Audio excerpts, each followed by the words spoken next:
I think if you guys have any interesting ones to bring up before we break down the playoffs, that'd be cool. I do want to say, yeah. Are we good? Are we going? We're going, baby. All right. Oh, good.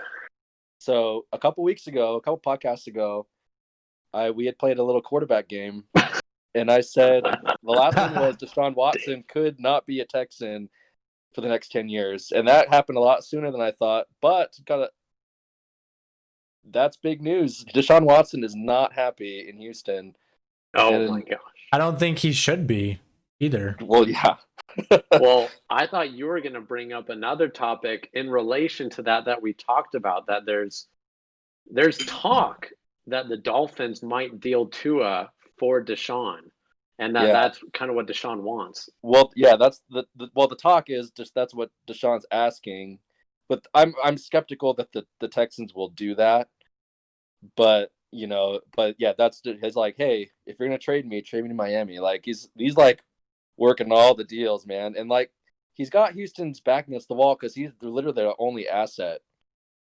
Yeah, because like JJ Watt's not like nothing now, and so he's all they have. And if he's not happy, they got to move on from him. But they could pull a Pittsburgh and send him to a cruddy team like they did to Antonio Brown first and see how that goes. But yeah. I know the Texans don't want to deal Deshaun. I'm sure they're trying to do whatever they can to mend that because for one, if I am Miami and somehow Deshaun gets that deal to Miami, I'm taking that in a heartbeat. Yeah, for sure.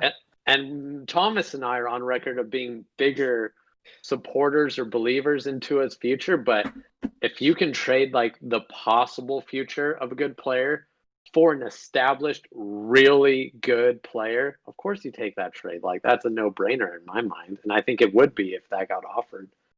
Absolutely. Yeah, I don't think it happens.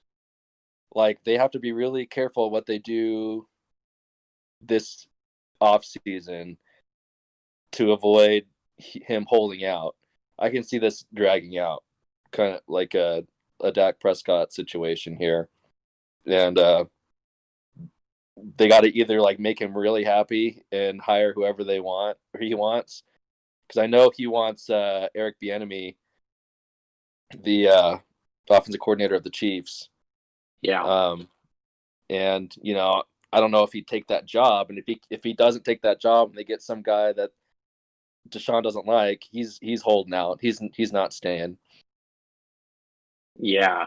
So apparently this all stems from Deshaun's upset that they didn't include him in the hiring of their new general manager, and he wanted to be involved in all that. So I mean, it makes sense. Like they haven't done Deshaun a lot of favors since he's been there, and dealing out DeAndre Hopkins was just kind of like the last biggest thing they did that was not in his favor at all. But before that, they really struggled to get him a decent line.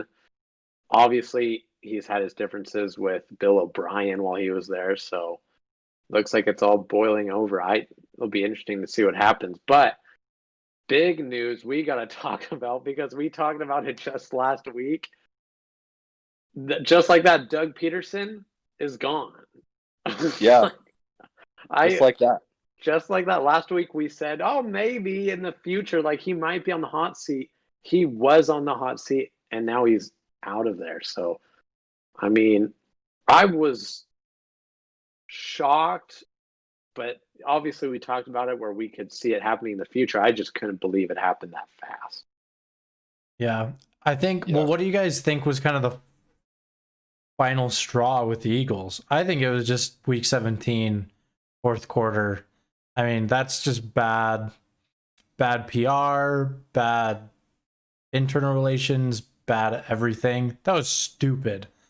And I think the Eagles are right. The ownership and stuff are right in saying, look, we don't want to have a reputation like that. We don't want to foster it. And we can obviously move off of you and your weird decisions and probably do just as well, if not better. So I think, it's weird because we were like, maybe soon, but now that it's happened, I'm like, yeah, it kind of makes sense. he was totally the scapegoat, though. That's Yes. I kind of think that.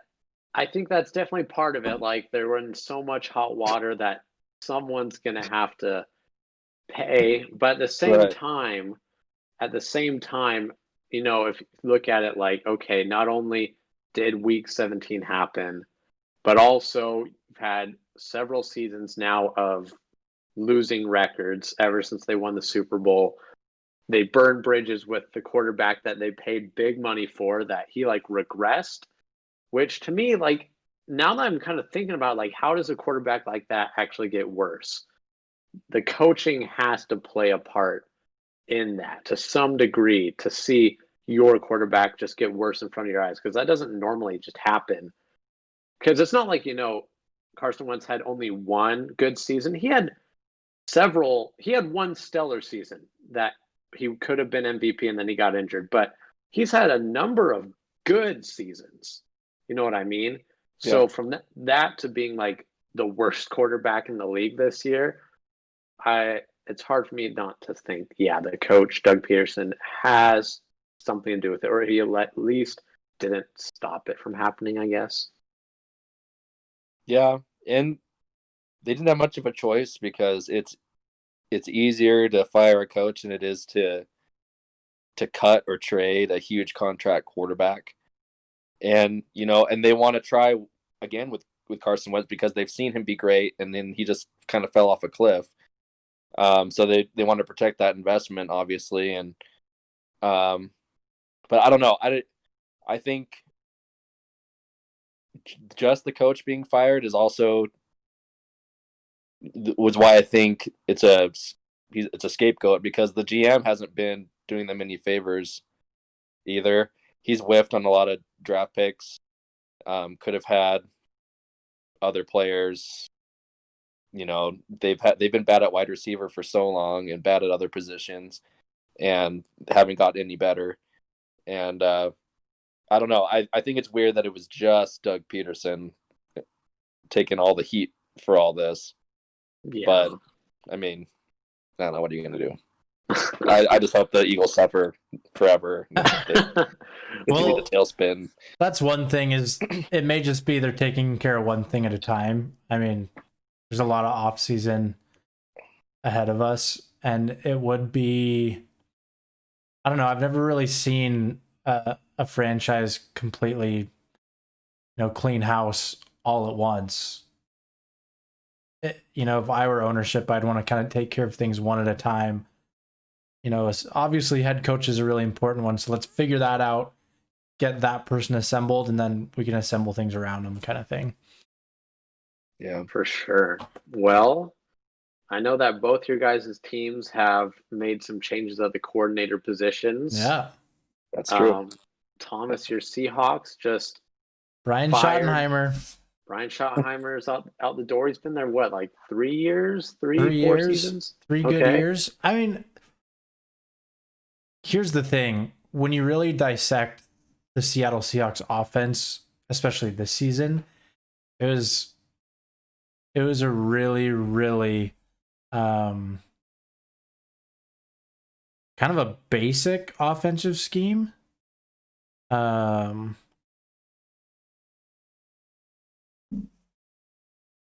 mean, they basically had 3 ways. 3 ways they ran. I mean, if it was 2 high safeties first down, we'll run fake single safety. On second down, we'll try to throw deep. Third and long, we try and throw. And then it's just if DK is ever down the field, we throw to him. I mean, I think it was just really easy for defenses to figure it out. And which is weird because I feel like in years past, Brian Schottenheimer hasn't, before him is when it was just like, you just run the ball. We just run the ball, throw every once in a while. And then I feel like 2018, 2019 seasons offense got a little bit more intricate and, it started to morph, but then it kind of reverted back into whatever it was this year. And obviously The first half of the season, Russell was cooking. That was so different, but it just turned into, as the offense got healthier, the offense got worse. And I think that's the big thing is, something's wrong, and it's not the health of the players. It's not really the performance of the players. And yeah, it was pretty apparent a lot of times. Like, that was not a good call. That was not a good call. That was an okay call. Yeah. I wouldn't have done that. I'm no football expert, but these lateral passes on 3rd and long just, don't make sense to me. So To me, it feels like the Seahawks have really been struggling to find what their offensive identity is. And I know last year in the 2019 season, they were really like run first. Like, we're going back to running the ball a lot, and they ran, I think, more than any other team in the league last year. And that didn't, it kind of fell short. And this year, the start of the year, it was all let Russ cook, let him throw the ball, and that worked. But then I think, about halfway through the season, when you started to lose a few games, they kind of were like, okay, let's go back to running the ball. Like, they were really quick to just try and change, and it felt like they never were in a full groove. Like, this is what we do. They were kind of reactive, is what it felt like to me. Yeah. And I think, I don't know. Brian Schottenheimer to me is a name that takes some respect in the league, because in the end he's who was he at before Seattle? I can't even remember. You might have, I don't remember. I don't know where he came from. If I remember correctly, like his dad is Marty Schottenheimer, who is also a coach. And if he takes after his dad at all, he puts his quarterback in a position to get sacked a lot. They're kind of a gun, like, if the run's not there, we're throwing it deep kind of thing. And so I think that to me, just if watching the Seahawks games that I watched, it seemed like Russ took a little bit too long to throw the ball sometimes. Like, they didn't put him in positions to be able to. Kind of the same thing with the Tom Brady problem. Not a lot of backdoor outlets if they weren't purposely throwing short in the first place. But that's just my observation. Yeah. Well, I don't know. I think, kind of to go off your point, it's the offensive line. Going into this year, everyone was saying, do you remember the Seahawks? Worst defensive line, worst offensive line. It's going to be bad. Obviously, we fixed our defensive line to a degree. We got some linebackers. Our defense changed. Our offensive line never got better. They just got less healthy. We lost our starting center. I think we lost our right or left guard. I can't really remember all the positions. All I know is, our right tackle position's pretty good, but the big thing is our pocket collapses way too fast. And all our offensive fouls were always, honestly, our backup center. And yeah, Russ he took too long when he only had 3 seconds in the first place. So, right. And if you know that, if you know that's the weakness of the team, like, they're all DK, half the plays is running downfield, and same with Tyler Lockett. They're they're usually throwing deep to him, and if you know that, then you got to adjust a little bit. Yeah, I agree. Yeah, I think that's the thing. Our offensive line was not good, and I think if there's any changes that need to be done on the offensive side of the ball, it's got to be offensive line in the draft, free agency. I think the rest of the team's pretty complete and whole, and no one wants to leave. So hopefully a lot of the roster will be the same, but we need some help in the offensive line, because I think that's the big thing. Better play calling. Hopefully we can get that's what scares me, is us hiring some offensive coordinator that is not as good or a lot worse than Brian Schottenheimer. We'll see. Well, I feel like in Seattle, you definitely could use something new, because every year kind of feels a little bit like a repeat of. Absolutely.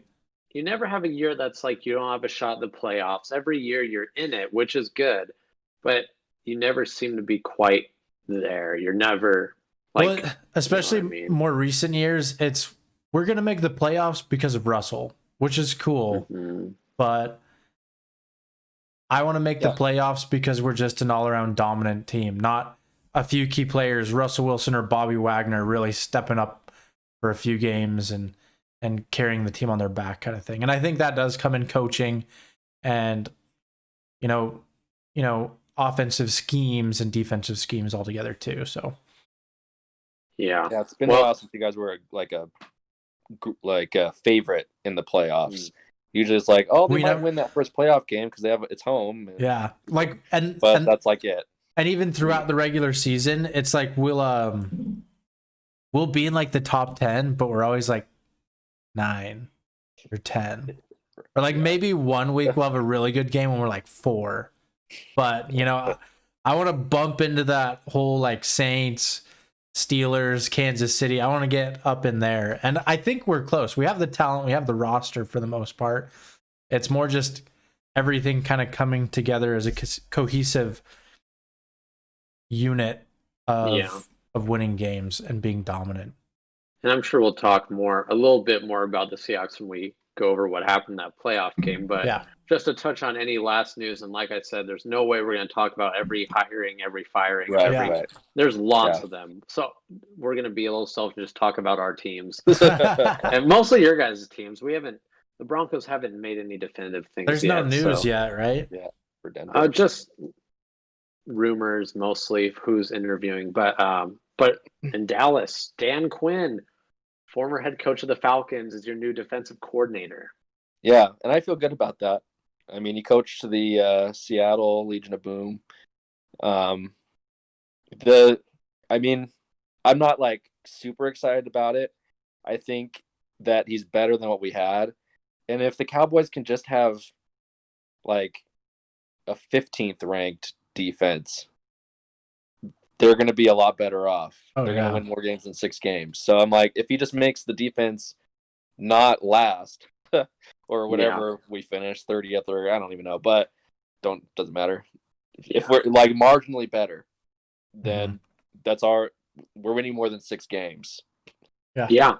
And maybe this is just speculation, but I feel like when head coaches go back to being coordinators, usually that's a good transition. Yeah. I think something about going from having to manage everything, and usually if you're going from head coach to coordinator, it's because that didn't go very well. Right. And then you go back to one side of the ball and you can kind of manage everything. They always seem to shine a bit brighter when they take that. Yeah, they usually become better. Absolutely. Well, especially in Dan Quinn's situation. He was honestly a fantastic defensive coordinator for Seattle. I mean, he coached and kind of created one of the most dominant defenses in the history of NFL. Goes to Atlanta. They made it to a Super Bowl. By all means, he wasn't a terrible coach, but obviously things digressed, and a lot of the blame is always put on the head coach. Going back, I think he has something to prove. I think, honestly, the Cowboys defense is in a really good position with him being there, because he was good before and he's only gotten better, and it's only gotten easier for him. I would assume going from head coach back to coordinator, you kind of understand things a lot more, and you're going to have a lot more synergy with your head coach, and it could be really, really good. The weird thing is, though, with Dan Quinn, obviously his history is on the defensive side of the ball, but I don't feel like you ever would have known that watching the Falcons over the past several years. Because that's where they've struggled mostly is on defense. What that's funny is like I feel like that happens when a coordinator becomes a head coach. Usually their specialization actually gets a lot worse. Like the 2000 Ravens is an example. I'm forgetting his name. Brian Billick was an offensive coordinator, but their offense stunk, and their defense was one of the greatest defenses ever. And I that's just one example, and I can probably think of a few more, but I don't know.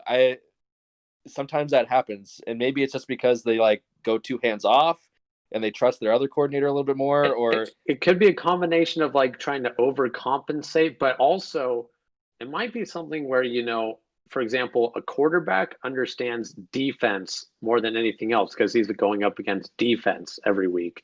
He doesn't really understand much about, I don't know, what other his offensive linemen do or running backs. He has no idea what a running back, how to do that, but he knows how to read defenses. So it could be something along those lines as well. Mm-hmm. But anyway, I think honestly, when I heard both those moves for you guys' teams, they both seem like I think Seattle does need to make a change, and I think Dan Quinn is a pretty good hire there. Any other news around the league in particular that you guys noticed or was interesting that we didn't touch on yet? Those were the big ones for me. Yeah, I think, like you said, there's a lot more happening every day, but yeah, absolutely. Well, like we touched on, I don't think the cameras were rolling, but it was a good weekend of playoff football, guys. Yeah. It wasn't a bad game. No. Every game was good. Exactly.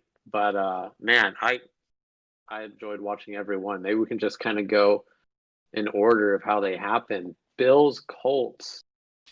That started off playoff weekend, and that was a really good game. Mm-hmm. It was. The final score was the closest of any game, and I feel like watching it was that way as well. It really was a back and forth, could have gone either way sort of game. Well, I don't know. Would anything stick out to you guys from that? Josh Allen. In twofold though. Twofold. So one thing is like I saw him do a lot of things that reminded me of Aaron Rodgers. IQ wise, football knowledge wise. He did some, I think there was one where he did some sort of weird thing at the snap that screwed up the Colts defense. I can't remember exactly what it was. And I was like, oh, that's some Rodgers trickery. And some of the way he moved in the pocket and made some crazy, plays. I'm like, oh, he's got that in him a little bit. And then the other thing I noticed was obviously the fumble at the end of the game that almost got recovered by the Colts. And it's like, you can't do that against the Chiefs or even the Ravens or whoever you're playing in the playoffs. I mean, they're lucky that they recovered it, but I mean, I'm like, all right, that was bad 2-minute drill because the goal wasn't just waste time.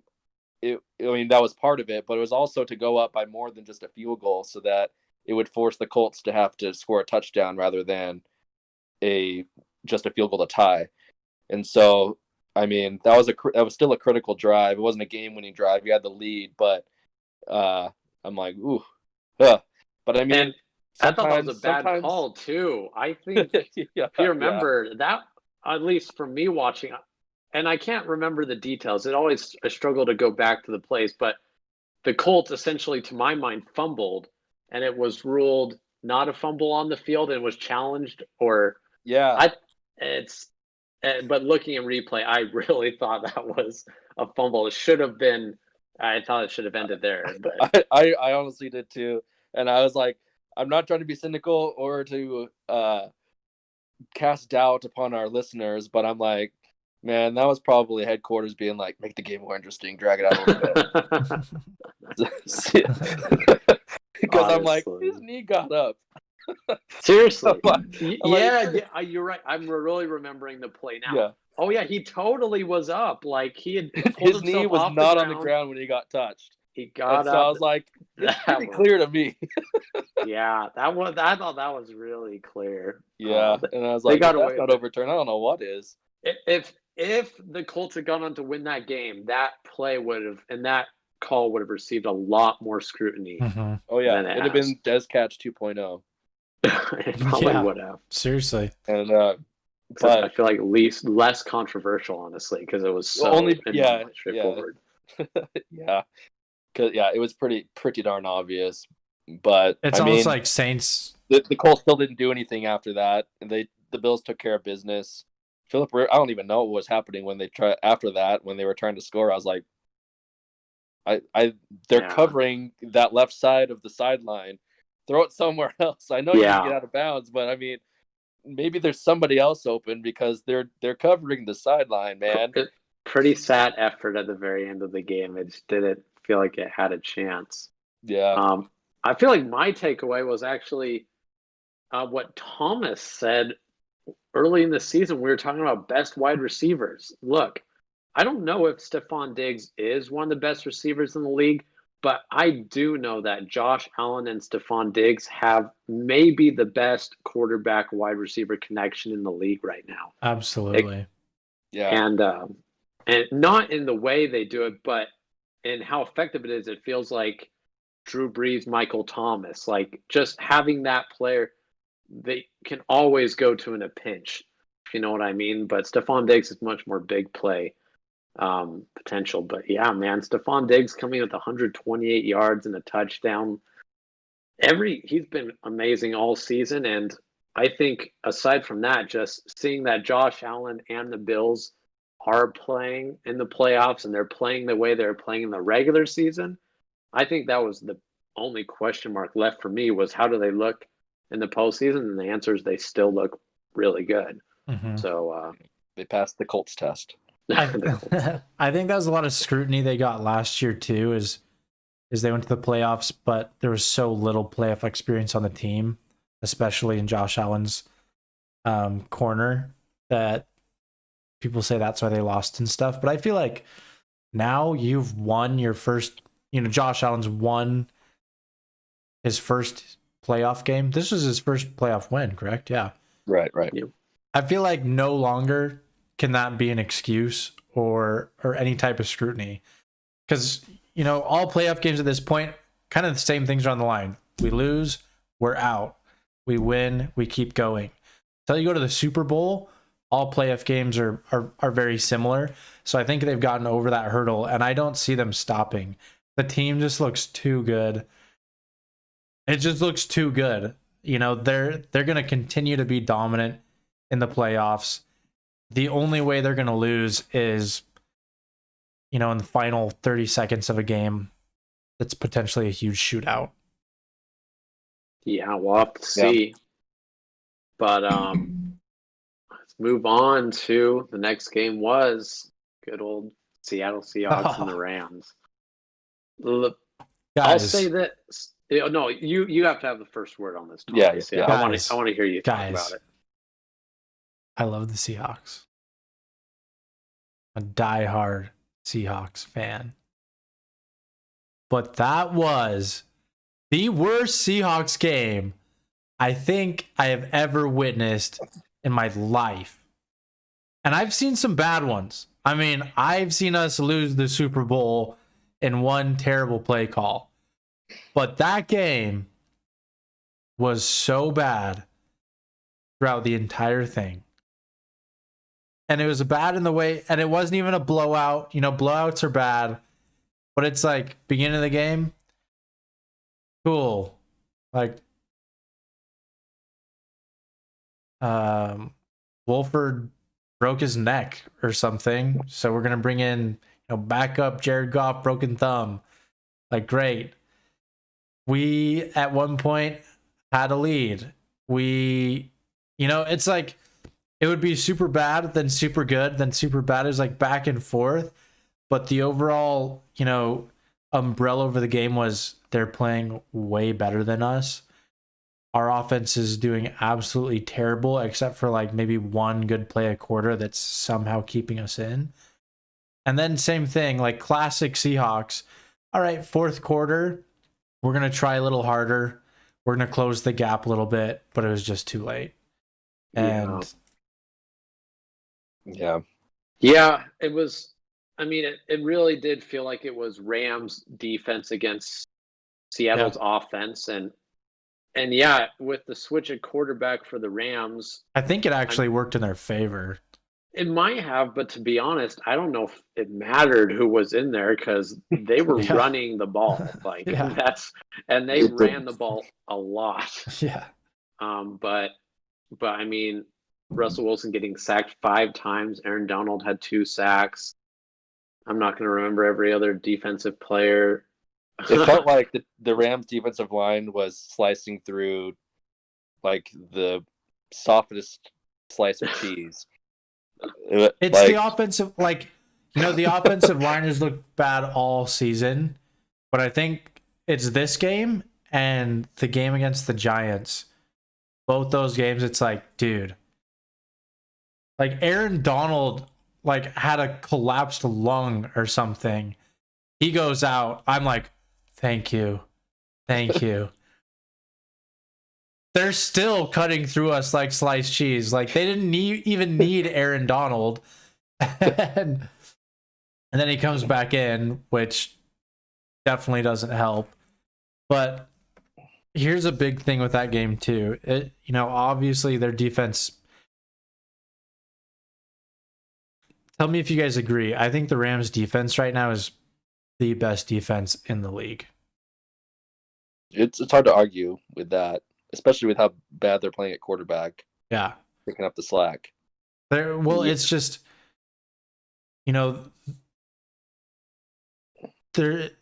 every offense will struggle against them one way or another. They have absolutely amazing secondary.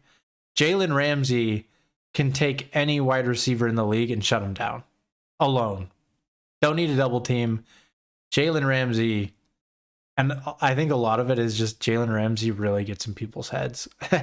That's half his game, is getting in people's heads. Well, he sure got in DK Metcalf's head in that game because DK Metcalf was off.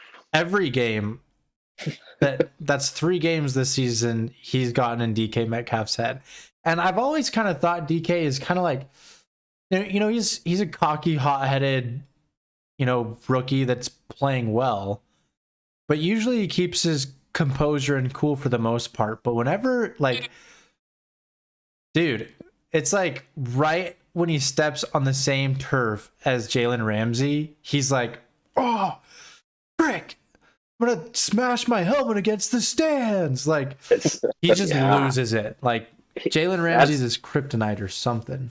That's the problem. When good receivers start griping when they don't get the ball enough, they make their teams a lot worse because the quarterback, they try and force feed him the ball. The quarterback's always like, oh, I got to keep Odell happy or, whatever. Yeah. But I did think it was funny. He had the real big temper tantrum on the sideline, and I think it was the next play. They tried to give him the ball on that short screen pass, intercepted, taken back.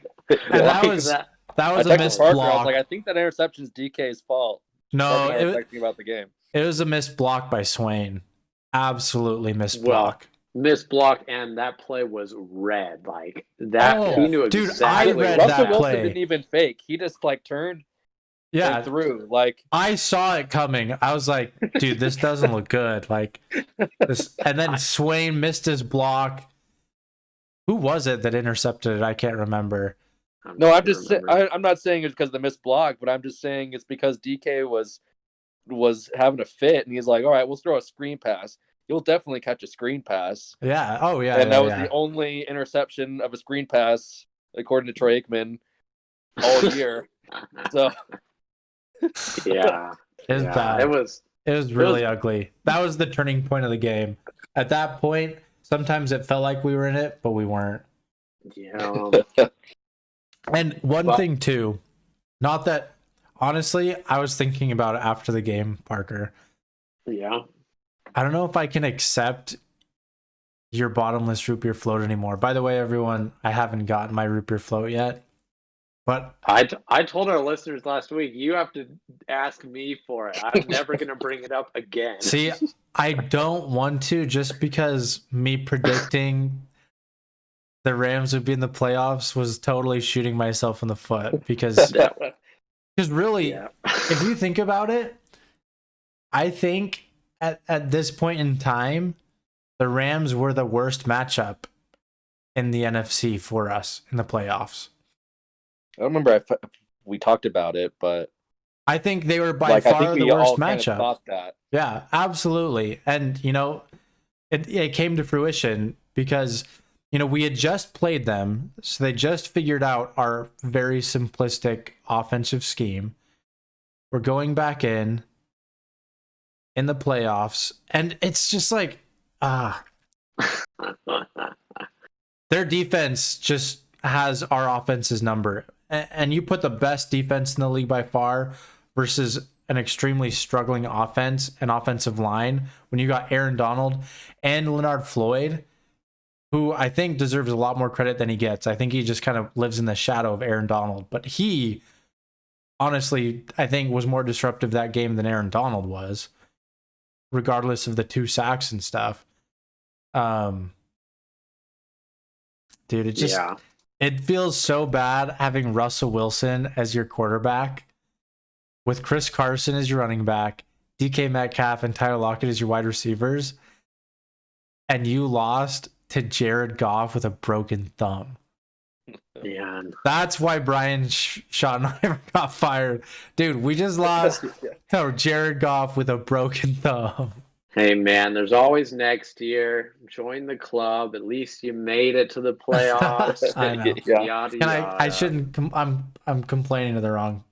Yeah, you are. But I tweeted on our account. Follow us at cast_league Twitter. But anyway, that I think the Seahawks Rams is one of the best rivalries in the past 5 years. Every year they split, it seems like, and it's some crazy game. And I honestly think they're more entertaining than Seahawks Cardinals and Seahawks Niners back in the early 2010s, like that era. The Rams really get under your guys' skin. Oh my gosh. And it's always there's always something weird happening, and it's usually you wouldn't expect the score. Yeah. Because with the Cardinals and Seahawks now, it's it's going to be a high scoring game, and it's just going to be Russell and Kyler throwing it around the block. But it's a lot more interesting when the Seahawks play the Rams, and I feel like it's a lot more intense than they are against the other two teams. I would agree, because not only that, but that back and forth nature that predates Sean McVay. That predates. Oh yeah.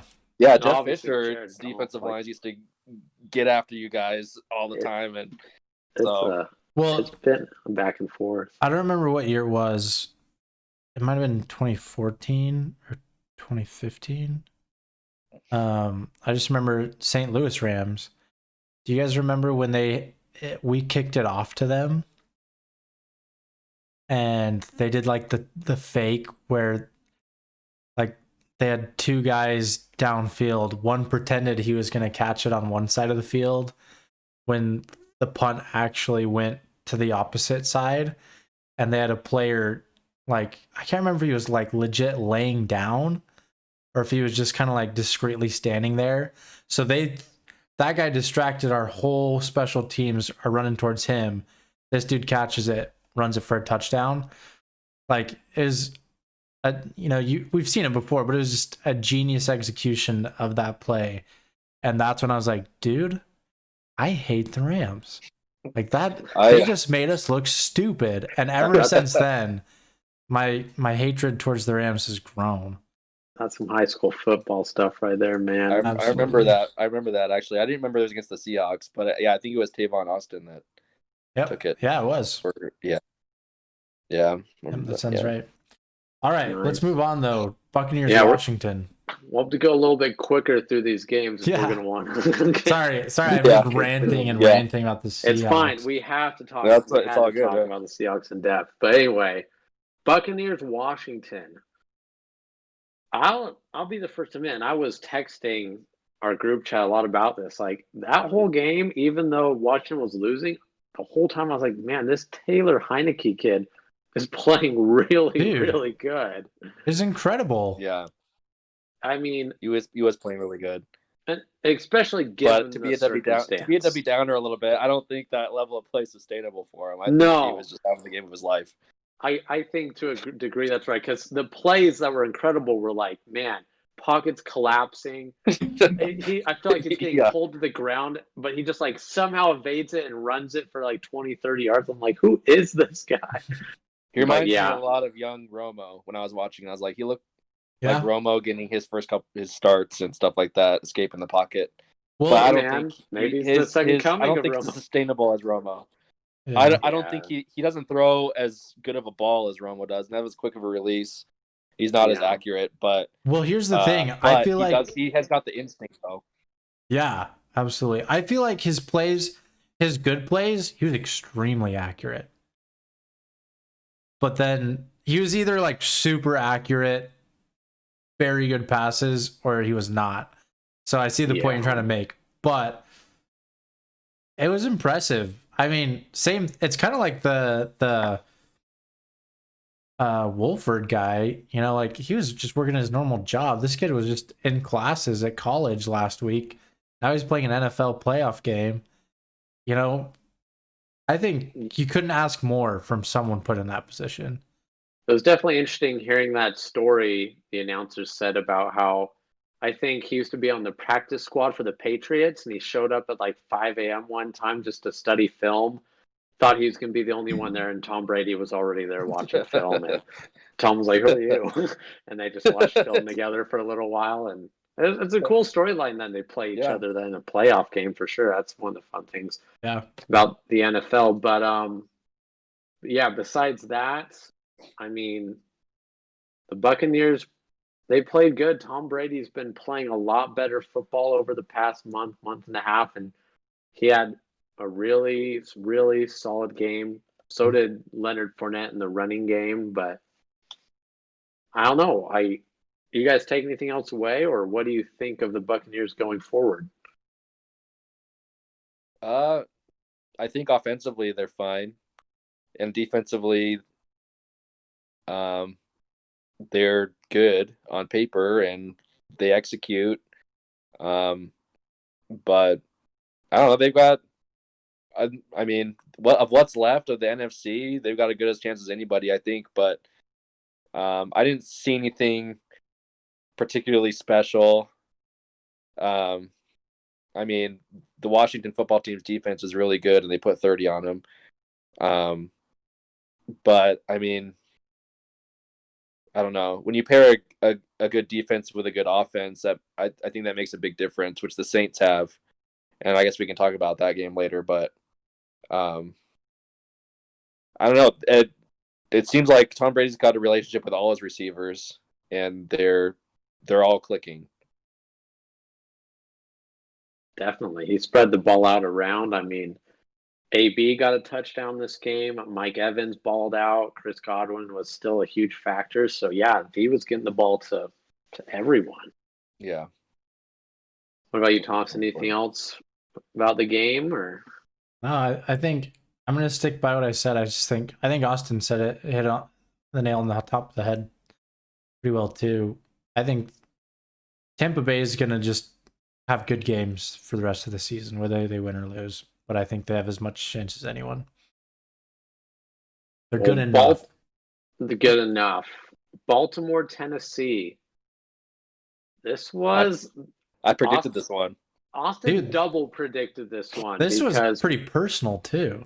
I just felt like there was some personal fiascos all over this game. There was. Definitely. And I know Austin before was like the Ravens are a team to watch out for, which is definitely true.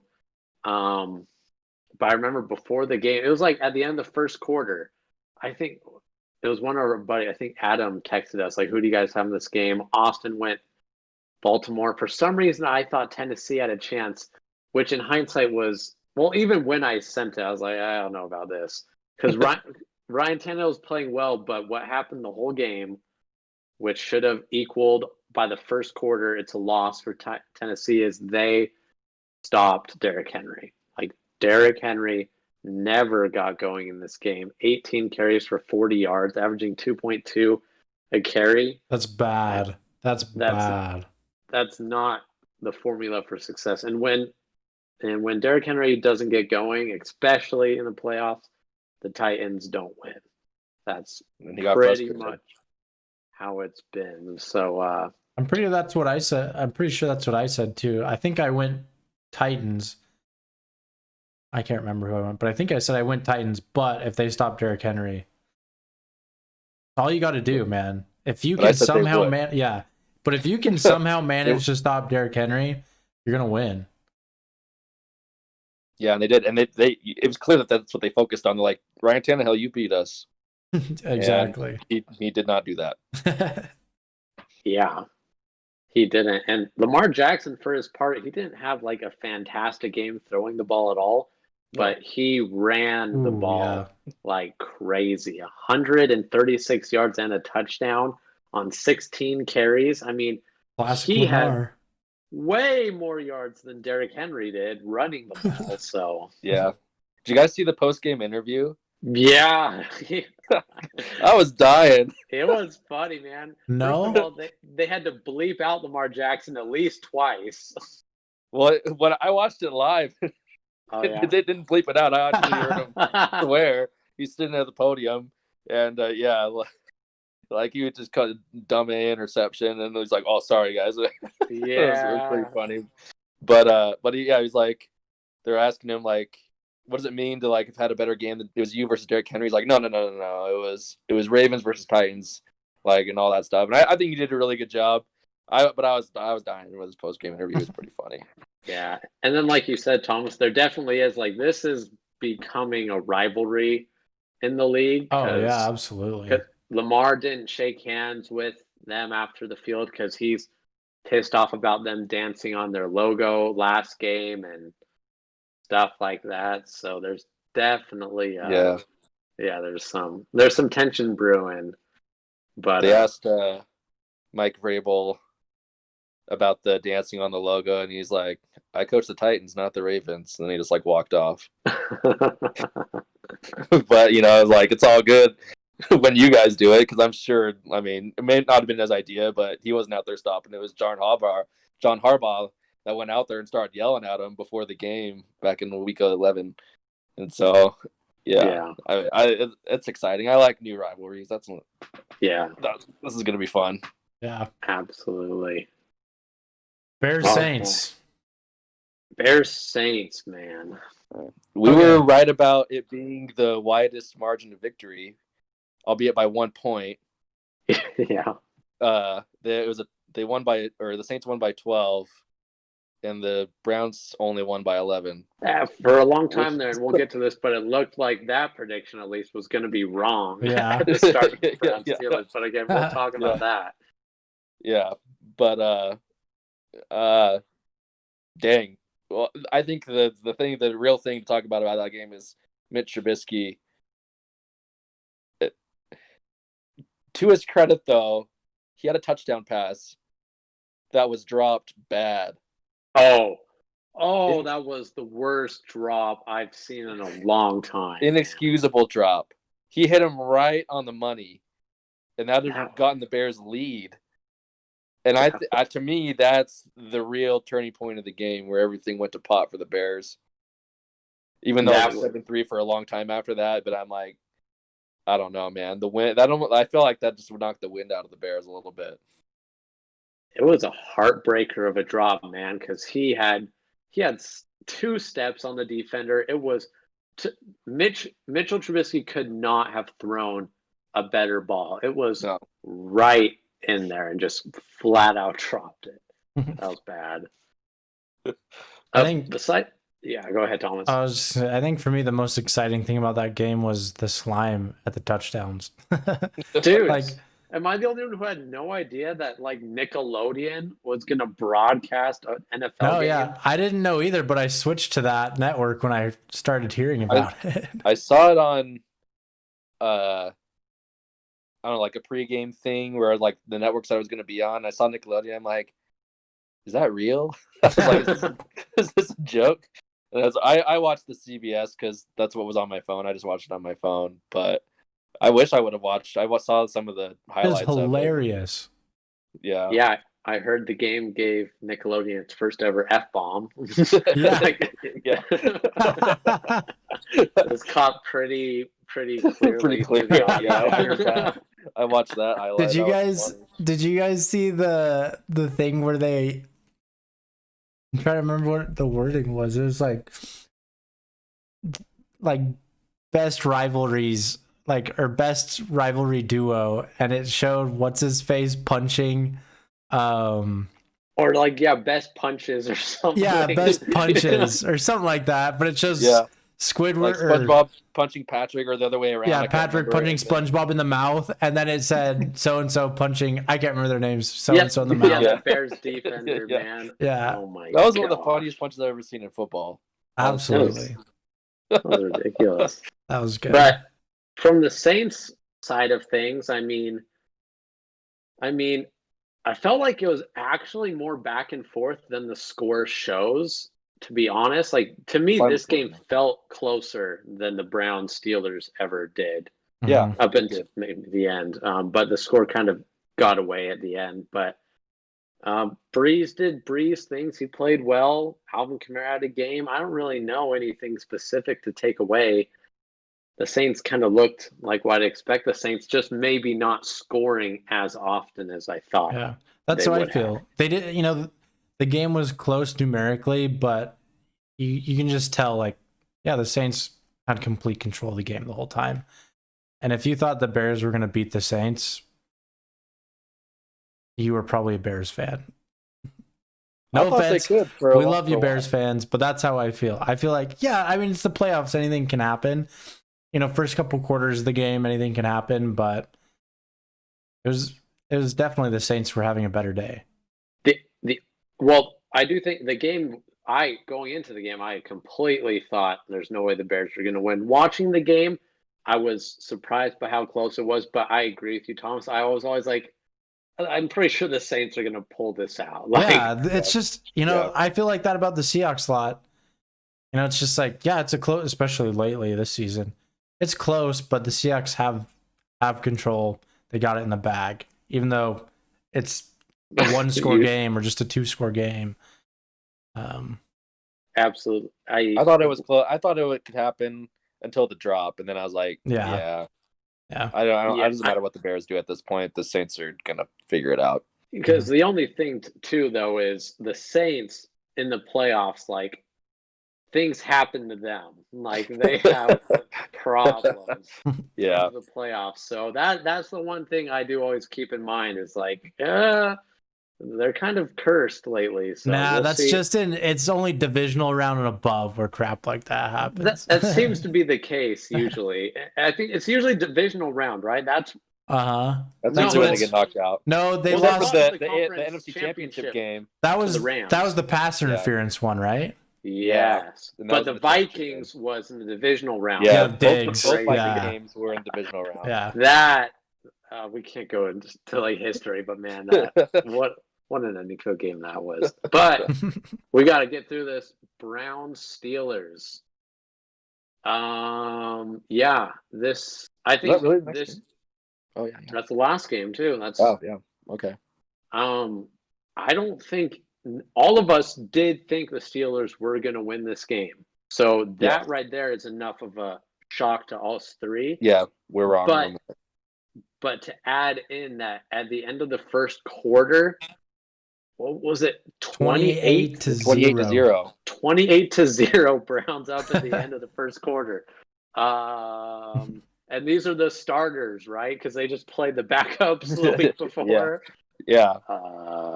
That shocking. I don't know what else to say, but it was an all-around dominating game for the Browns. I mean, the Browns came ready to play, and the Steelers kind of walked in. To me, that's what it felt like. Yeah. Same thing though. I think that one had some contention and rivalry in it too, just from what was said, and in the week prior to the game. Wasn't it Juju that was like, Browns are the Browns? It's like, Juju's. Did you see the clip of Baker after the game running into the locker room and some guy's like, hey, there he is. He's like, Browns are the Browns, baby. Juju's made a name for himself this season for being kind of an idiot. Absolutely. Like, he's getting himself in trouble. Juju's he's like stepped into the role of Antonio Brown now. Almost like, I don't know, at the end of Dark Knight or Dark Knight Rises when Robin goes into the Batcave and is like, I'm gonna see that's perfectly right, because he is Robin though. He's not Batman. Antonio Brown is Batman. He's just like little Robin, just like imitating. I know exactly. His version of being a bad boy. The talent, he's like, he wants to be a T.O., wants to be a Randy Moss, wants to be, Chad Ochocinco, but he's not as good as those guys, so it makes it even funnier. Yeah, the only thing he's better at them at is dancing, and that's not a good sign. That's debatable with Chad Ochocinco. Yeah, that's true.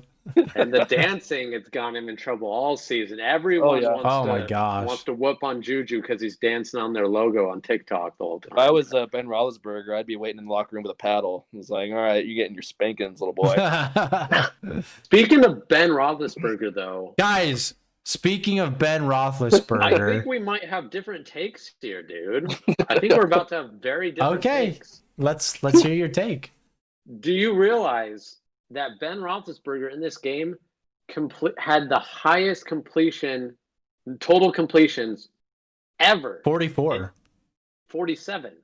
Oh, yeah. Okay. In any game, postseason, regular season, the most 501 yards. Now, he did have 4 picks. That's not great. He had 4 touchdowns. But, I mean, at the end of the day, it's not the Steelers' offense that lost this game. They put up 37 points against the Browns' defense, which Browns aren't the best defense. We kind of talked about this, but they're not a slouch of a defense either. So, to me, it's just like, man, what happened to that Steelers' defense is the story of the game, at least from my end, when I'm looking at it. But I want to hear, but there is a case to be made that, Ben didn't look great. So I assume that's kind of your takeaway here. Yeah, I think it just kind of confirms what I said multiple weeks ago, where I'm not saying Ben is a bad quarterback, and, especially his career overall is fantastic. But, I mean, 500 yards is awesome, but 4 interceptions and 4 touchdowns is awesome too. But 4 interceptions is not good. And he was obviously forced into that situation. You're trailing by a ton. You got to sling it, right? They're not going to run the ball. You got to get down the field and take riskier passes, and that's going to happen. I think the big thing for me is, it's almost more of a mental thing where it's like, all right, you're Ben Roethlisberger. You were undefeated a few weeks ago. You just lost in wild. You got dominated by your little arch nemesis of your division in the wild card round. Well, here's another Ben Roethlisberger offseason where he doesn't show up to training. He drinks beer, just does his Ben Roethlisberger. Do you really how many years? He's no Tom Brady. He is aging. And sure, he can sling it still. And his arm can obviously endure the pain of throwing. How many attempts was it? It was 68? 68 tosses, dude. 68. I mean, that's a lot to ask someone. I wouldn't be surprised if Ben's arm after that game isn't permanently damaged and he'll never be able to play again. I just think if there's a time to move off Ben and get a new, younger face of the team identity, plan, the time's now. I mean, he's not going to be better next year. And same thing, he did fine this season, but he's not the reason they were 11-0 at one point. I do agree that it's not a bad time to get Ben Roethlisberger's replacement, but not because of his play right now. Because, I mean, just to put this in context, the Browns go up 28-0. And by the third quarter, it was still a game. Like the Steelers fought their way back in there. It's impressive that they scored 37 points that game. I'm just thinking, like, how many other quarterbacks in the postseason do you put them in a 28-0 position and you think they're going to get you in there? Do you think Mitch Trubisky is going to have a shot? You can't. You literally just picked the worst quarterback. I'm going through more. Ryan Tannehill. Do you think Ryan Tannehill? Lamar Jackson even? Do you think Lamar Jackson? Lamar Jackson. I don't think we have enough data on Lamar Jackson. He's not very good at playing from behind. So Jared Goff, Phillip Rivers. I'm saying, like, there's a lot of quarterbacks in here that I'm not giving a prayer of doing what Ben Roethlisberger did. And yeah, he fell short and he did have a lot of interceptions, but credit where credit's due. He's kept them in the game and they've scored 37 points. So. Yeah. That's the thing. I'm not saying he's a bad quarterback. Yeah, it was impressive, but I just, that's the thing that's been evident to me all season is it's impressive, but it's almost like, it's really impressive for a 37-year-old veteran. No, I'm just pointing out it's impressive for any quarterback right now. That's what I'm saying. It's not impressive just because he's old. It's just impressive. I think I'm going to take like a middle ground on here. And I actually, to me, the yards is the Browns weren't playing the tightest defense. Yeah. In the second half. But I think the blame, Ben Roethlisberger played Ben Roethlisberger-y. I actually don't put the blame on him as much as I do Mike Tomlin. Yeah. Because you're down 28-0, right? At the end of the first quarter. There's still 3 quarters to play. And Tom Brady and the Patriots came back from 28-3 in 1 quarter. So you have plenty of time to not get away from your game plan. He didn't have to sling it 68 times.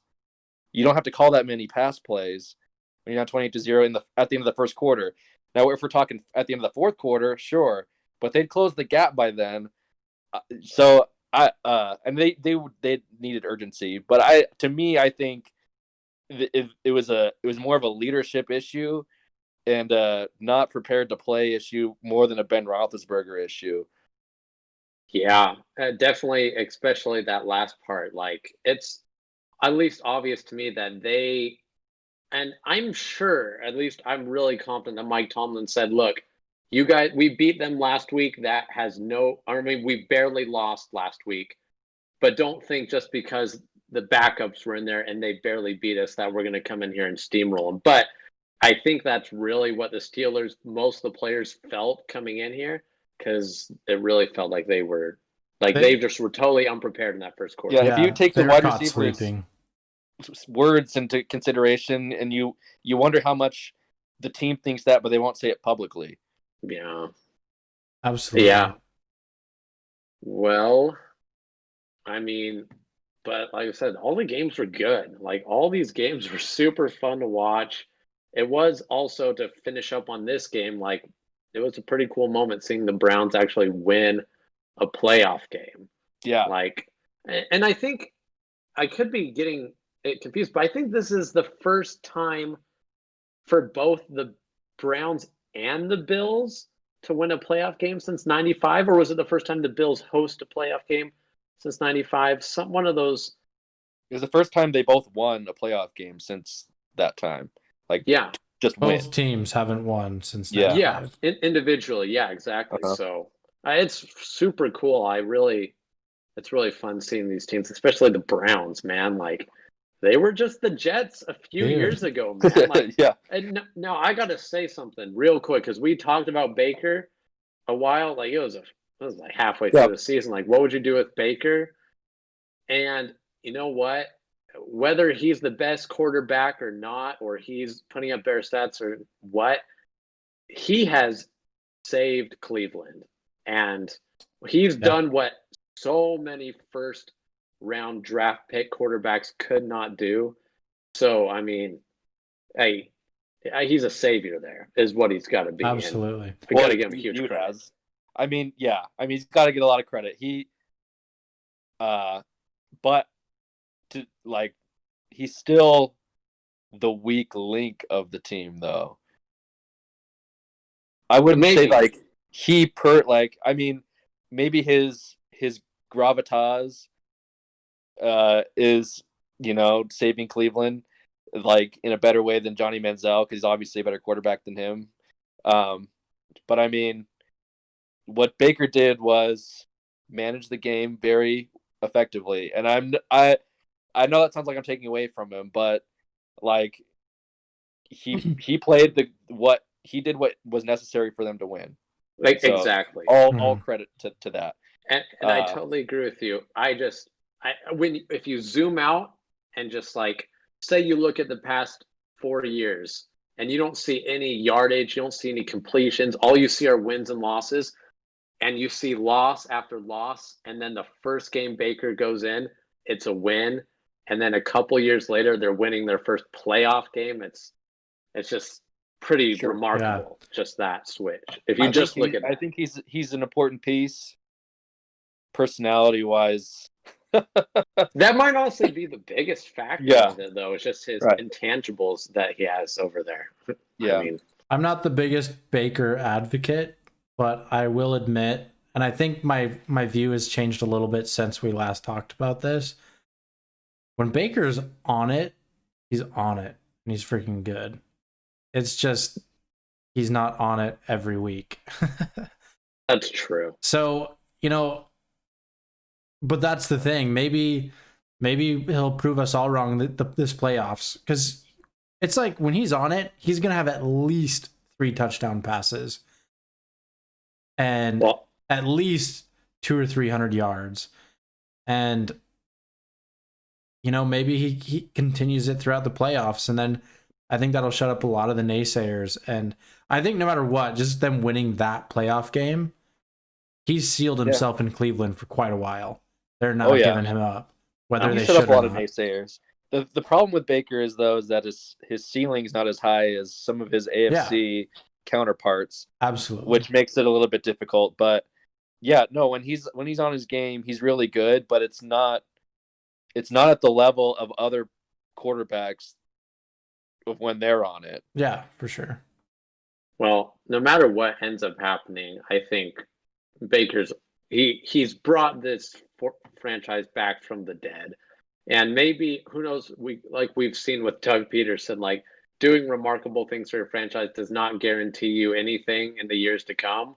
So whether Baker's there in a few years or not, he's done a lot. But anyway, we got 4 games this coming weekend that I think we're not going to be able to obviously talk as much, but we can speculate about what we see going on this weekend. And kind of going in order again, the Rams, who just came off of that win, are moving on to the Packers.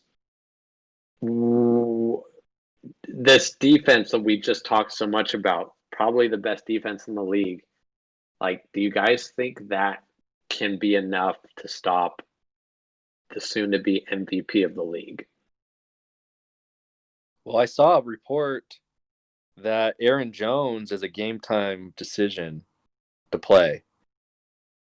Actually, not that long ago. Not long before because I was actually looking up Aaron Donald on Google, but I typed in Aaron, and then it was Aaron Jones, and I was like, okay, well, I'll look at that first, because I don't know why that's first.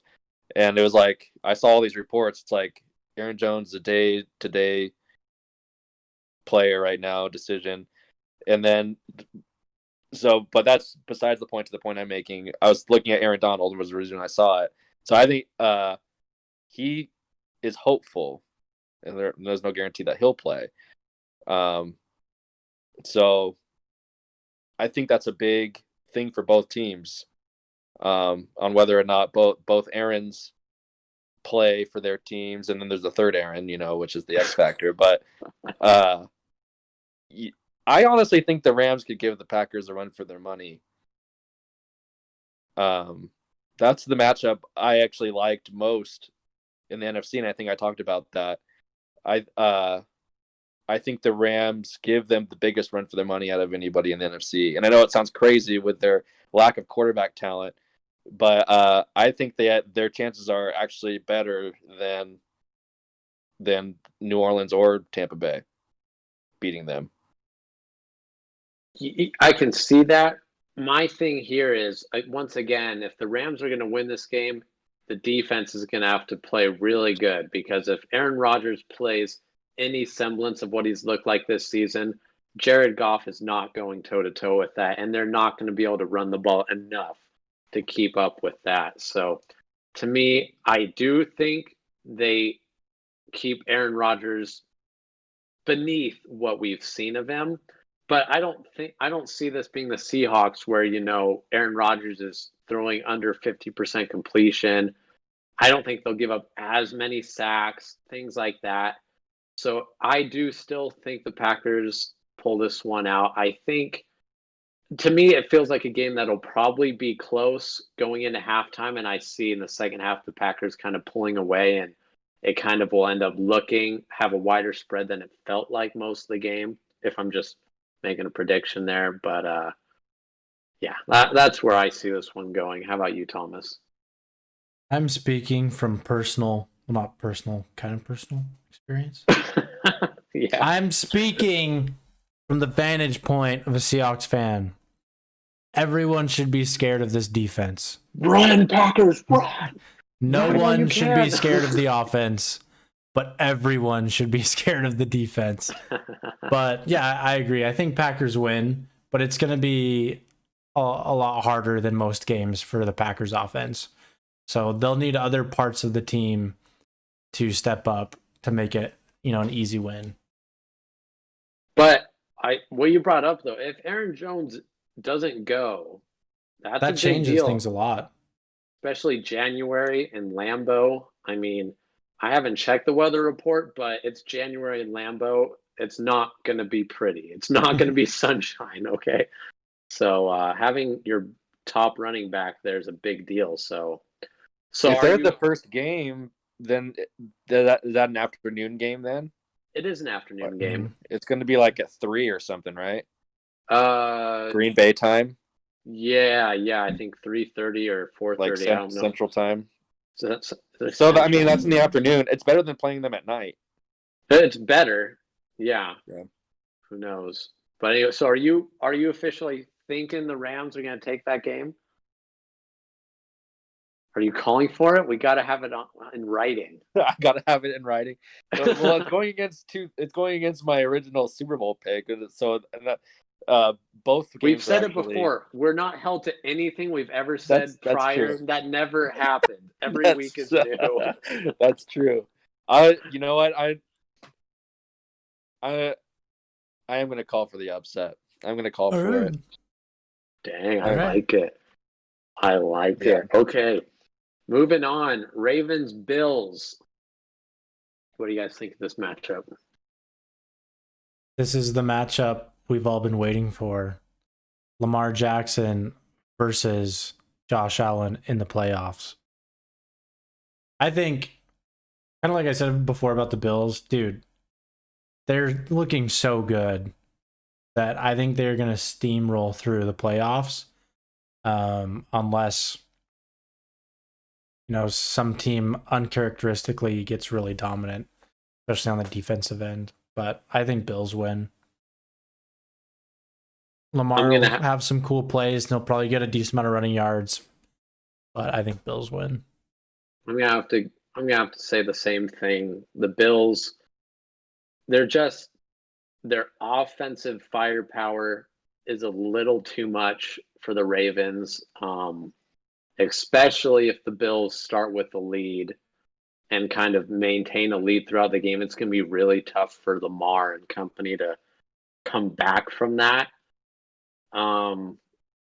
Yeah, I do see the Bills taking the win here. And if that happens, we know that means that Josh Allen is officially the better quarterback of the two. And I was right. On the very first League Cast podcast we ever had, I said Josh Allen's better than Lamar Jackson. I was laughed to scorn. Here we are now. Look, Can we just say this game settles it? Whoever wins this game is the better quarterback, even if like they both suck. Game. Yeah. For now, I mean, I don't know. We'll see what happens. I'll just enjoy watching the games.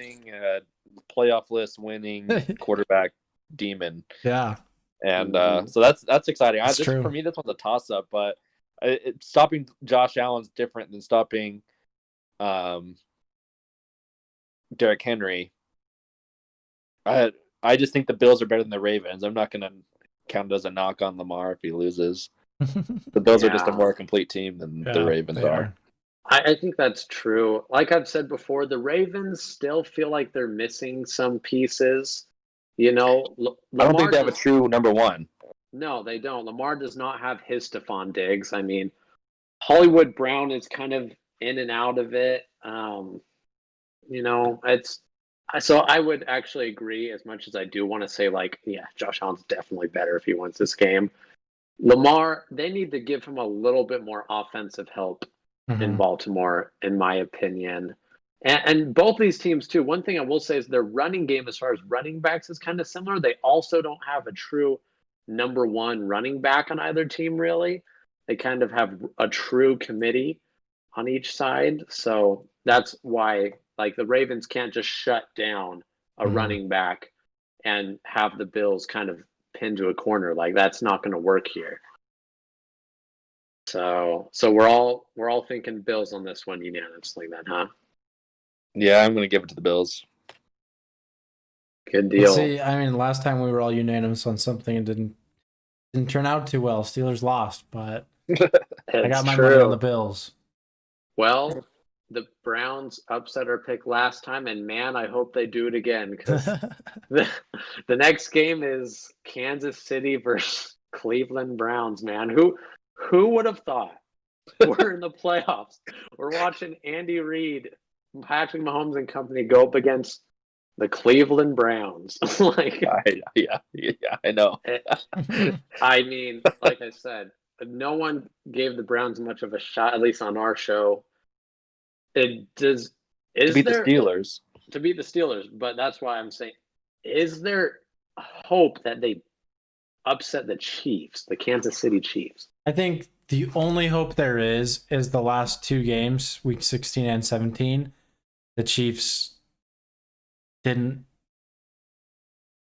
Well, actually, even week 15, 16, and 17, all 3 weeks, the Chiefs, especially their Chiefs offense, wasn't kind of rolling like it normally does. But it's also like week 17, they were not starting starters. I don't know. It seems like the Chiefs and even Pat Mahomes' performance has gone into a lull. Still really good, but for them, it's a lull. And based on that, I think that's the only way. If they're still in somewhat of a lull, Browns have a chance. They're not. If they're in playoffs, Chief mode, that's Browns true. Could get destroyed. I see what you mean. Like, it's kind of. I know we just saw the Steelers kind of sleepwalk into that game, and you know, we saw what happens, and the whole league saw what happens. So you would think that there's no way the Chiefs make the same mistake, but to be honest, the Chiefs being the Chiefs, and you know, every player on that team, they know, like, we're the best team in the league. Like, we're the best. My quarterback's the best. My coach is probably the best. We're just the best. I could see a scenario where the Chiefs kind of do the same thing. They say, like, we're playing the Browns. Like, not even the Steelers. Like, the Steelers were dumb to lose this team. We're going to easily handle this. And when the Browns have that underdog mentality, it could be a little bit similar in that way. Yeah. There's a and possibility. one thing too is 3 weeks off is like too much time a lot of the times. When teams get themselves into situations where they have this much time off, you know, a lot of the starters on the Chiefs is what I'm saying. Like, sometimes they come back and they're rusty.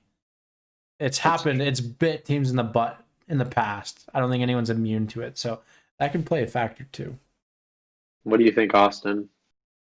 Yeah, I'm thinking along the same lines. But I'm also thinking, so I considered strongly, I'm like, the Browns could beat the Chiefs, and I've been mulling over what my pick is going to be.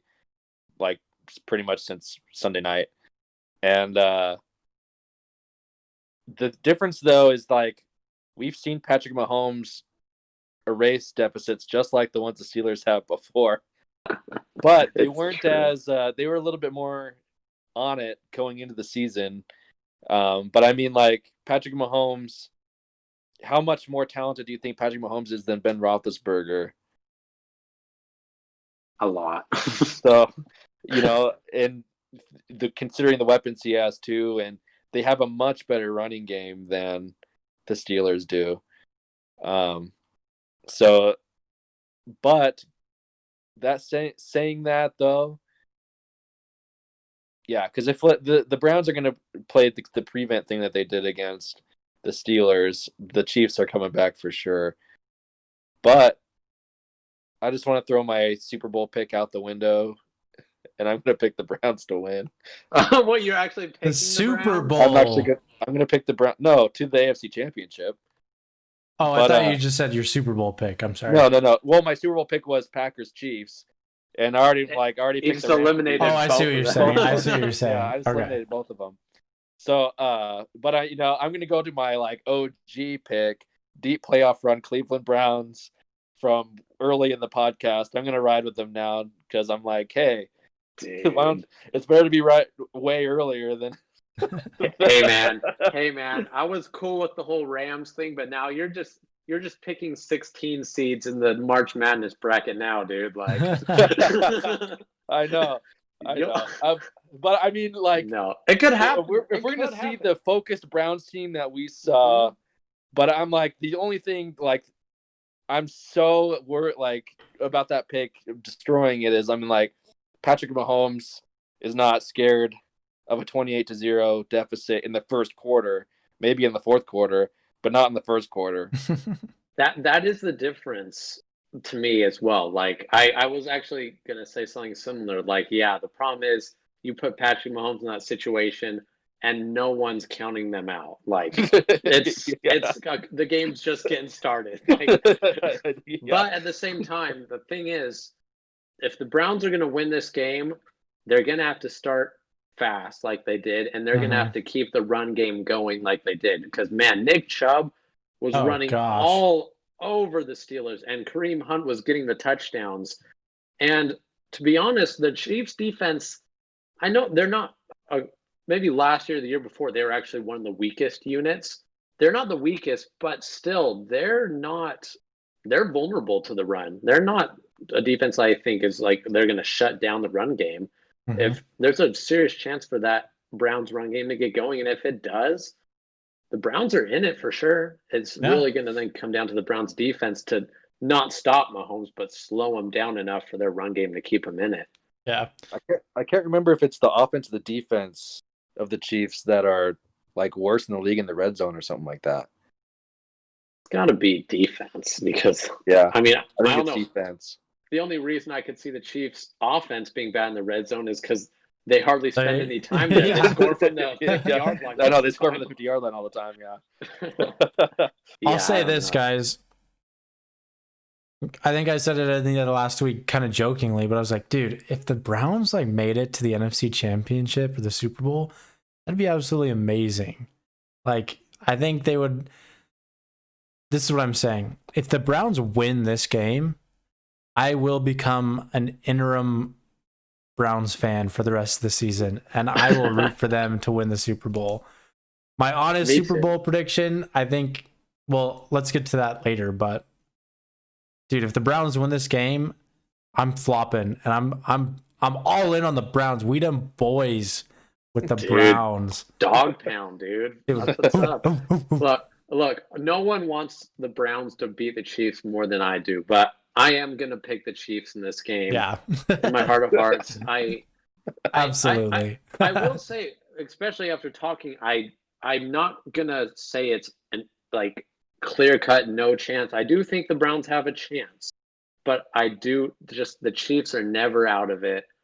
I do expect Patrick Mahomes and company, although I present the possibility of them kind of coming into the game in a lull, I think especially with what they saw, they're going to come prepared. I don't think they're going to take it lightly, and Andy Reid's going to have them prepared and ready for a game against the Browns. So that's my prediction here. And Austin's gone Browns. What do you think, Thomas?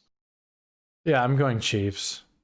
But if the Browns win, they've won my honor. Dude, please, Browns. Please. Please make me wrong. This may sound counterintuitive real quick, but I think if the Chiefs do lose to the Browns in their first playoff game of this season, that they will be a dynasty. You think that's just the thing they need to? Yeah, it'll never happen again. Yeah, them resting like that. They will be focused at the end of the season. See, and they could repeat if they lose. I think that they might repeat after.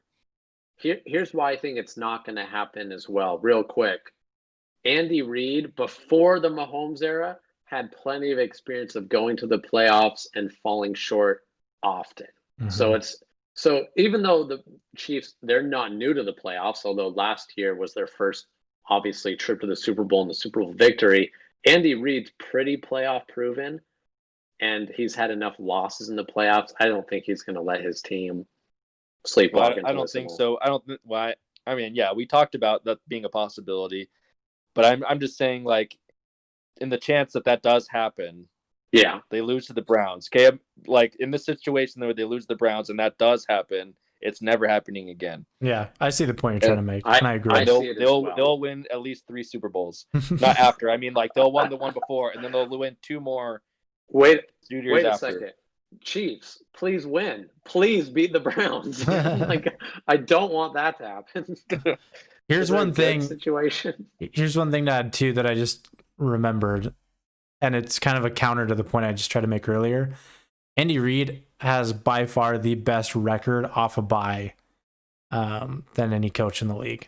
So I think them having a nice long bye, especially the starters, it might play in their favor just too much. We're gonna see what happens. I put myself in a win-win. That's what you were up to. And then if the Browns win, then my early prediction was right. So see, guys, that's the key to being like a sports analyst or run a podcast. If anyone's wondering, you just got to pick both.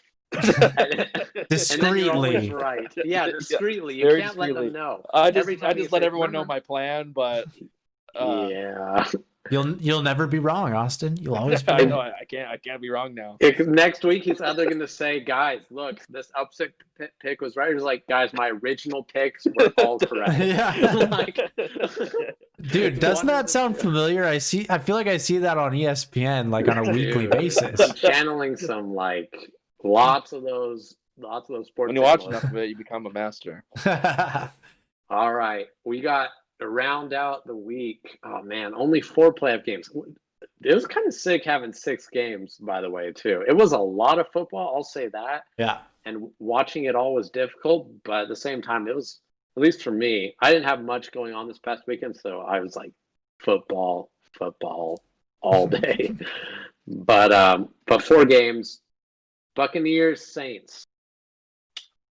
What do you guys think? So, for me,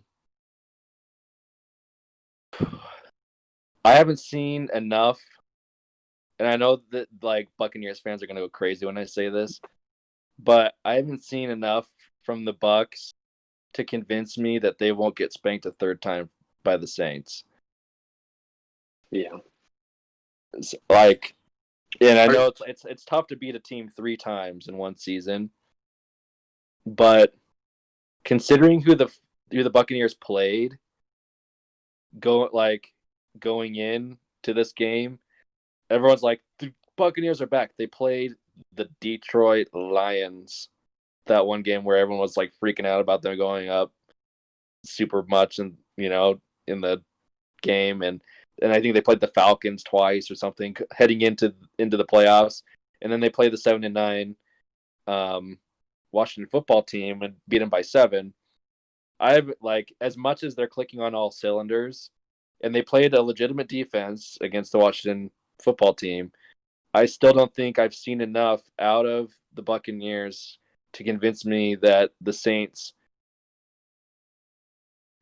aren't going to just spank them again, especially in their building. I see. What about you, Thomas? I can kind of agree with Austin. I think Saints win. My actual Super Bowl champion prediction is Saints. I think they're going to win it all. And I think it's just because they're a well-rounded team. They're healthy when they need to be healthy. They have offensive weapons that most teams don't have, and that gives them a lot of flexibility. And yeah, I think they win. I think it's going to be a good game. I think the Buccaneers are a good team. I'm not going to say much more than I think the Saints pull it off. They go to the Super Bowl. They're going all the way to the Super Bowl because same thing. I mean, if they beat the Buccaneers, they're either playing the Rams or the Packers. The Rams, I think they're just too good. They would have an easy time with the Rams. The Packers is I think that's another hard matchup for the Packers offense and defense. I can see them winning it. So that's my Super Bowl champion prediction. Saying it now. Saints. I like it. Look, I'm going to channel a little bit of juju here. Look, the Browns are the Browns, and the Saints are the Saints. Okay? Look, and I'm gonna elaborate, but here's what I'm trying to say. Teams are who they are, and the Saints have problems, man. They have problems in the playoffs, and they have something they can't shake.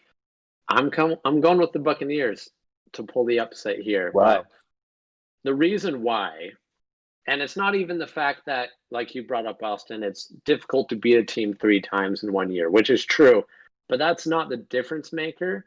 It is definitely in part to Tom Brady and the Buccaneers are finally starting to gel. They're starting to click, and they're getting hot at the right time. And to be honest, I think the difference here is right now, Tom Brady is playing better football than Drew Brees is. Thank you for saying that. Right now. Back when it's funny because we flipped. Everyone was you guys were all part of that Buccaneers bandwagon early on. You're like, I still am, but they drew the short side of the stick on this one, having to play the Saints. Exactly. Well, and the Saints, for their credit, like they were good. They did win the division, but I think right now, the Buccaneers they're getting hot at the right time, and that's so huge when it comes to the postseason. Like, to be playing your best football of the year when it's most is on the line. That's what I see happening here. It's going to be a good game. I think this might actually be the best back and forth game of the whole week. But I think the Buccaneers are going to pull this one out in a close game. It's going to be down to the wire. I mean, this is the kind of game where I could see like a field goal, making it or missing it, deciding it, sort of a game. So it's close for me, but I think the Buccaneers are going to take it. Dude, I'm excited for every single game this week. I don't know why, Parker, but you just made me super excited for this game. Dude, it's going to be good, man. I'm excited, but Thomas was talking about Super Bowl picks. I guess we got to get new picks every week because Austin, he just kind of took his picks and just tossed them out the window. Well, no, I haven't predicted a Super Bowl champion yet. Oh, we haven't actually picked a champ. We've only done our matchups. Yeah, dude, I picked my champ. Dude, all right. I want to hear it. You guys, Austin, do you have your Super Bowl champ? Let me think about it. All right, Thomas, you got to elaborate a little bit because like we're picking our champions right now. All right. Like we're running the numbers. I'll start the program. It's going to do next gen stats and all that crap. Okay. I'll elaborate a little bit more on my Saints prediction. Like I said, I just think they bring a lot more to the plate, especially on offense, than any other team does. You know, obviously the Chiefs, they're bringing a lot to the plate, and I think they're the most comparable. But Drew Brees is, you know, he's not playing amazing, but he's not playing bad either. Like, not even close to bad. And he has so much experience in in the playoffs. He has probably a bigger chip on his shoulder, a longer lasting chip on his shoulder than any other player in the playoffs right now. And I think stuff like that goes a long way. And to kind of argue Parker's, Saints are the Saints, stuff like that only lasts so long. At some point, you pull it through. I mean, you toss a coin, you're going to get heads every once in a while. I don't think they're going to get screwed by the refs. I don't think they're going to get screwed by a miraculous play. I think they go in there with Drew Brees, Michael Thomas, Alvin Kamara, and Taysom Hill that just makes things a little confusing every once in a while. As long as he doesn't fumble the freaking ball. Dude, that guy fumbles every game. But yeah. that's my one stipulation. If they do, if it does turn into the Saints are the Saints this year too, it's going to be on a Taysom Hill fumble. I like it. But just like a kneel down at the end of the game. Yeah, something stupid like that. But no, I just think that offense, those weapons they have are so good, and the defense is good. Jefferson, I mean, I don't know. I've kind of been off and on with the Saints defense this year, but in the end, I can compare them just head to head against so many other defenses in the league, and I would take the Saints defense, especially when they've got a lead. That's one thing the Saints do well is they maintain leads. Yeah, I just think, they face the Rams, easy win. I think they've got a pretty good matchup against the Packers. And then, whether it's Bills or Chiefs in the Super Bowl or Browns, but I think it'll probably be Bills or Chiefs. I just think it's going to be an amazing game. But at that point, I really feel like you're betting, you're gambling on who's going to win. But I like the Saints. I just think they bring what they need to the table. I like it. All right. Well, I'll start by saying I still feel good about my picks. Now, that being said, I went with 2 number 1 seeds. I just went Chiefs, Packers, but I didn't you picked the Seahawks. Oh, I did. I picked the Packers. Oh, freak. No, that's true, dude. You did pick the Seahawks. They're eliminated. They don't count. I get a new pick. Well, yeah, now you're making do it. But don't say that you picked it first. I actually legitimately I actually forgot I picked the Seahawks for a minute. Like, no joke. I did. I did pick the Seahawks. Frick. I think you were just trying to avoid that coming up. Yeah, you were supposed to call me out now. That's right, I did. Picked the Cardinals to win the division. That didn't happen. Picked the Seahawks to go to the Super Bowl. That didn't happen. Pick the Rams not to make the playoffs. Didn't get second in their division. Dude, you kind of suck at predictions, Wait, we're bro. calling out all the things we predicted wrong now? Dude, I'm gonna come ready next week. I'm just saying your NFC West predictions haven't been. Look, man, great. We can't all just change our picks every week. Like, you're good at preempting it. You're like, actually, my picks are these. Yeah, dude, we're not calling Cowherd or skipping Bayless. We can't just keep changing our minds. No, that's fair. You guys are right. I did pick the Seahawks, but no, I did pick the Seahawks and the Packers in the conference championship. Is what I picked. I think that's why I got a little bit confused. With the Seahawks being eliminated, I am going to take my other conference championship team to the Super Bowl, which is the Packers. But what I was going to say is I don't think I've seen in recent memory both number 1 seeds in my opinion being a lot better than all the seeds beneath them. For me, especially in the NFC, to me, there's a huge difference between the Packers and the Saints personally. I like your take, Thomas, but I think the Packers are playing at a level, especially offensively, that's really unmatched. The Chiefs-Bills is a little bit closer to me, to be honest, but the Chiefs, to me, I just can't bet against them. But anyway, I'm going to go now with the Packers winning the Super Bowl. Okay. I'm going to take it because the Seahawks aren't going to be there to do it for me. But I'm going to go with NFC no matter what, because I'm not taking the Chiefs out of the Super Bowl, and I'm not going to pick them to win it. So it's going to have to be someone else. So I'm going Packers now. Parker, if like your it. prediction comes to fruition, I cannot wait for the State Farm memes that are going to be circling around the Super Bowl. Aaron Rodgers versus Patrick Mahomes. Who got the better deal? Oh, dude, On I'll their say insurance. this. Well, here's what I'll say. If it does go Packers Chiefs, like, even though what I just said is I believe to be true, I think the Chiefs are just the best team in their division, and at this point, I feel like the Packers are as well. I feel like the Packers will, and Aaron Rodgers in particular, will play with a big chip on his shoulder against the Chiefs in the Super Bowl. All of the Patrick Mahomes is the second coming of Aaron Rodgers. He's the new Aaron Rodgers. He's doing those things. Aaron Rodgers is like, guys, I'm not retired. I'm still here, and I'm the MVP this year. And I think he'll play hard against the Chiefs. So at this point, I'm going Packers winning the Super Bowl. Right. Austin, who you got? And just like we said, look, it can't be any of the. It's got to be Rams or Browns now, dude. Yeah. It's Well, not one of those two teams, I think the dude. Bills and the Saints to win too.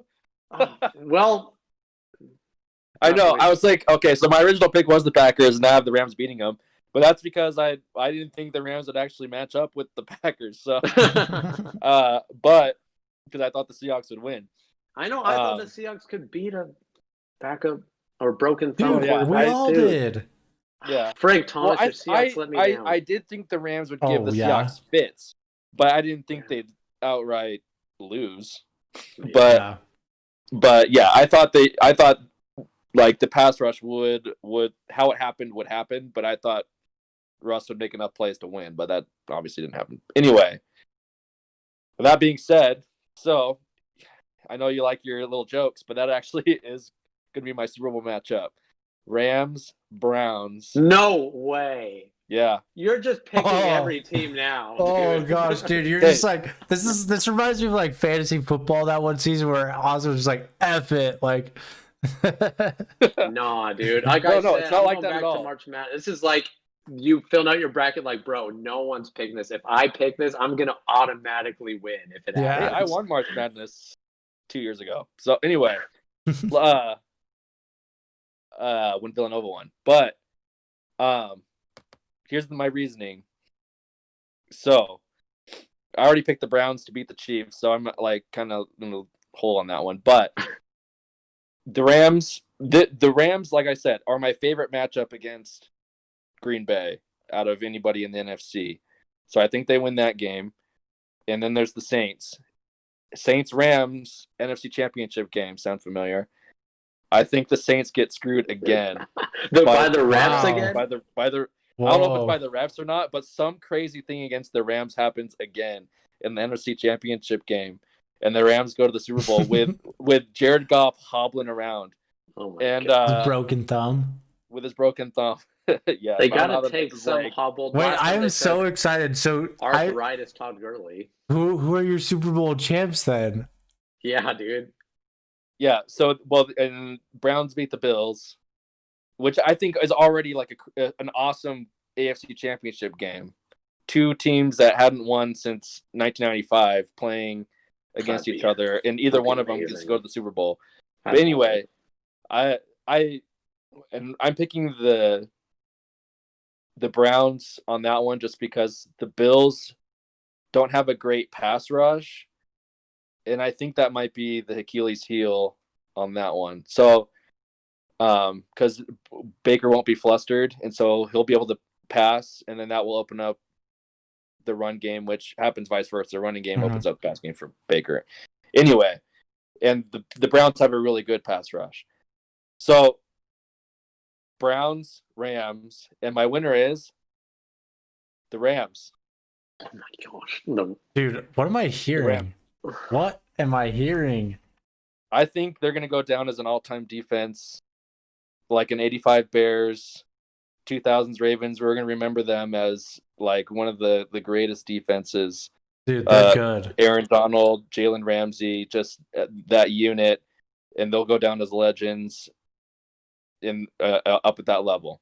That'd have I'd to be fine with that, 2015 Broncos status carrying kind of their quarterback. Exactly. I'm thinking of it along those lines, like defense wins championships type mentality.